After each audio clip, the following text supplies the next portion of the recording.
নমস্কার, আপনারা দেখছেন নিউজ নাও। আমি রয়েছি আপনাদের সাথে মীনাক্ষী। চোখ রাখছি মুহূর্তের খবরে।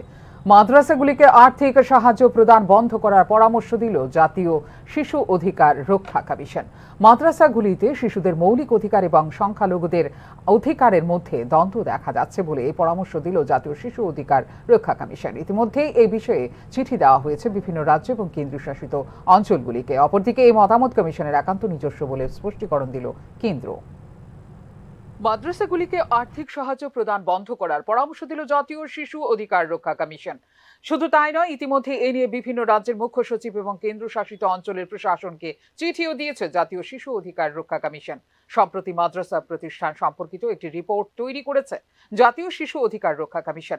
তাতে মাদ্রাসার ঐতিহাসিক ভূমিকা এবং শিশুদের শিক্ষার অধিকারে তার প্রভাব নিয়ে তথ্য দিয়েছে জাতীয় শিশু অধিকার রক্ষা কমিশন।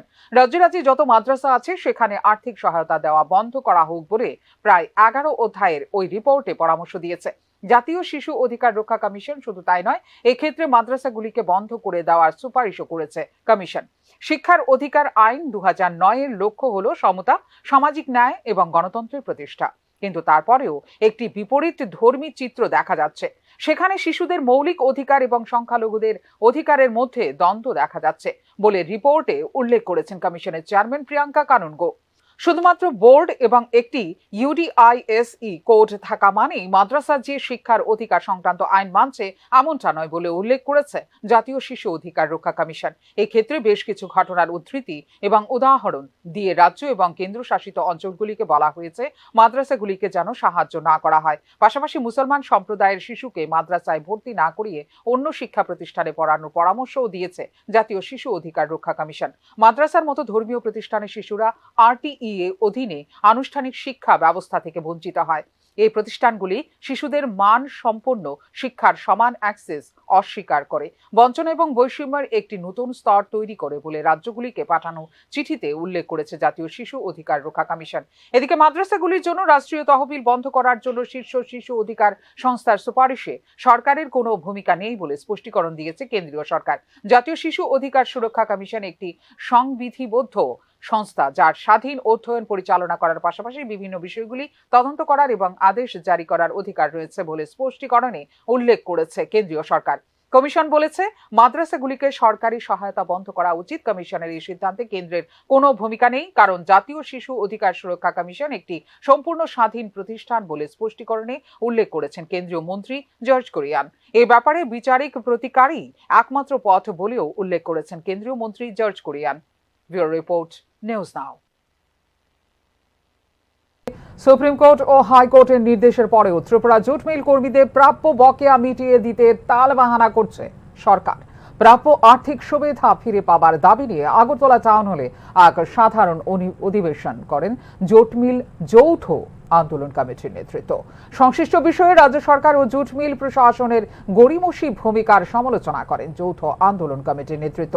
জুট মিলে কর্মরত 1647 জনের প্রাপ্য আর্থিক বকেয়া বেতন ভাতা মিটিয়ে দেবার জন্য অধিবেশন ও দাবি তোলেন যৌথ আন্দোলন কমিটির নেতারা। পেমেন্টের 15 দিন পূর্বে পে স্লিপ ও IPS যথাবিহিতভাবে বন্টন করার জন্য রাজ্য সরকারের কাছে দাবি রাখেন সংশ্লিষ্ট সংগঠনের নেতারা। উল্লেখ্য, আদালতের নির্দেশের পরেও সরকারি তালবাহানার কারণে প্রাপ্য বকেয়া বেতন পাচ্ছেন না জুট মিল কর্মীরা। ত্রিপুরা জুট মিলের 1647 জন শ্রমিক কর্মচারীকে 1996 সালের থেকে সমস্ত পাওনা গণনা মিটিয়ে দিতে হবে। এদিকে 8 দফা দাবিতে দেশ জুড়ে বিক্ষোভ কর্মসূচি পালন করল সিপিআইএম। রবিবার আগরতলা মঠ চৌমুহনী এলাকায় সিপিআইএম রাজ্য কমিটির উদ্যোগে এই কর্মসূচি পালিত হয়। এই বিক্ষোভ কর্মসূচিতে রাজ্য সিপিআইএম-এর বিভিন্ন নেতৃত্বরা অংশগ্রহণ করে। দ্রব্যমূল্য বৃদ্ধি, বেকারত্ব, নারী ও শিশু সুরক্ষা সহ রাজ্যে আইনের শাসন প্রতিষ্ঠা ইত্যাদি দাবি সহ মোট 8 দফা দাবির ভিত্তিতে সরব হয় রাজ্য সিপিআইএম। এই বিক্ষোভ কর্মসূচিতে অংশগ্রহণ করেন সিপিআইএম-এর রাজ্য নেতা অমল চক্রবর্তী সহ বিভিন্ন নেতৃত্বরা। কর্মসূচিতে বক্তব্য রাখতে গিয়ে অমল চক্রবর্তী সদ্য সংগঠিত মেলার মাঠের ব্যবসায়ী খুনের ঘটনায় পুলিশের নিষ্ক্রিয় ভূমিকার জন্য রাজ্য পুলিশ প্রশাসনের তীব্র সমালোচনা করেছেন। আর এখন লাল ঝান্ডার উপর আক্রমণ না, এখন বিজেপির বুথ সভাপতি মাইকের মিডিয়ার সামনে এসে বলছেন আমি নিরাপদ না, আমি রাজ্যের মুখ্যমন্ত্রী তৈরি করার জন্য আমাদের বর্তমালী বিধানসভায় 21 নম্বর বুথে বুথ সভাপতির দায়িত্ব পালন করেছি, বিজেপির জন্য জীবন দিয়েছি, আর বিজেপির গুন্ডারা আজকে পিস্তল নিয়ে আমাকে হামলা করছে। এটাই হয়, আমরা আইনের শাসন চাইছি, আমরা লাল ঝান্ডাকে বাঁচাতে হবে দাবি করছি না, আমরা আইনের শাসন চাইছি। যে আইনের শাসনে একজন যুবতী যদি ধর্ষিত হয়, বিজেপি হোক, লাল ঝান্ডা হোক, কংগ্রেস হোক, আসামি যাতে গ্রেফতার হয়।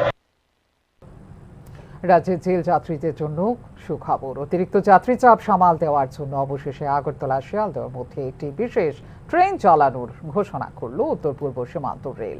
23 অক্টোবর 21টি বগি নিয়ে আগরতলা থেকে শিয়ালদহ রওনা হবে বিশেষ ট্রেনটি।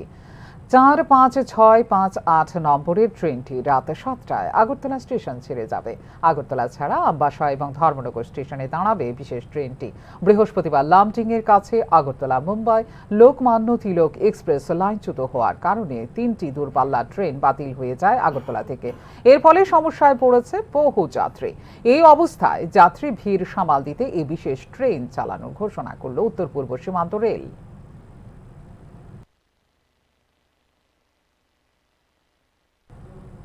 এখনকার মতো এই মুহূর্তের সংবাদ এই পর্যন্ত। অন্যান্য আপডেটস দেখার জন্য অবশ্যই নজর রাখতে হবে নিউজ নাও এর পর্দায়। নমস্কার।